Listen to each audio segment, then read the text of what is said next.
Dr. Branson continues, God is a necessary being, and so exists at all times in all possible worlds. Unitarians agree with that fact, and so do Trinitarians. But let's continue.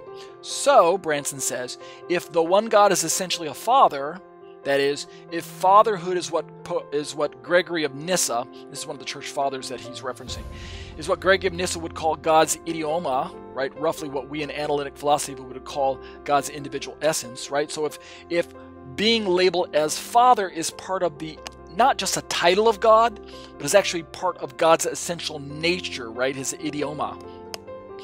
Then, as Branson states, the Son of God exists and has always existed, indeed necessarily exists. Are you following with the logic? You've got to follow along with this as a Trinitarian in order to have some strength to your position as a Trinitarian and to be able to, I believe, articulate your position over and against the Unitarian position that Jesus is not an eternal God-like being. So Branson's trying to give us some ammunition. Branson continues, but if the Son of God is himself a necessary being, then he is not a creature. Understand what I mean? Or understand what Branson's trying to articulate here. And if the Son of God is not a creature, then he is divine. Now, I think this is impeccable logic, but let's keep reading. All right, we have got another, I think I'll keep going for about another 10 minutes, and then we'll shut the commentary down. We'll read this particular paragraph, and then we'll call it quits for tonight.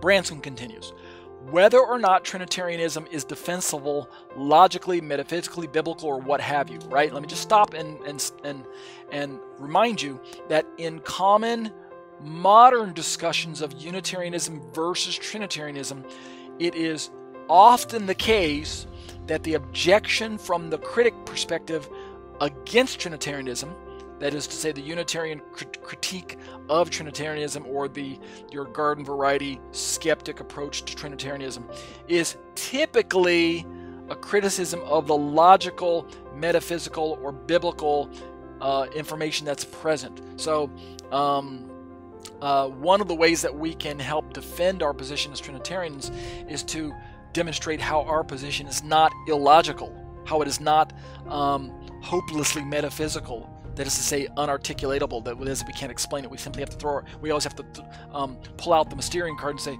I'm sorry, but I can't explain it, but you just got to believe it anyway, right? It's so mysterious that no one can explain it, but nevertheless, you just got to believe it, right? It's kind of like an appeal to emotion, or it's an appeal to it's what we call special pleading and logical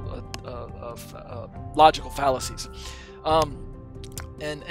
Dr. Branson, along with Dr. Anderson, who made the appeal to mystery, is trying to say that one of the defenses that we can mount is to demonstrate how our position is not illogical or hopelessly metaphysical, or what we call wonky metaphysics, or that it's unbiblical.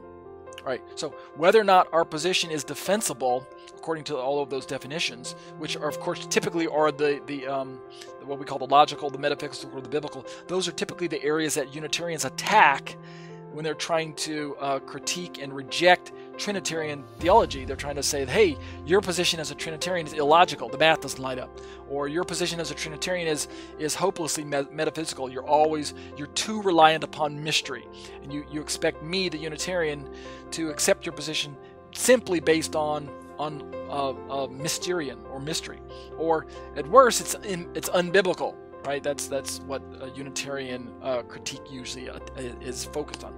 So Branson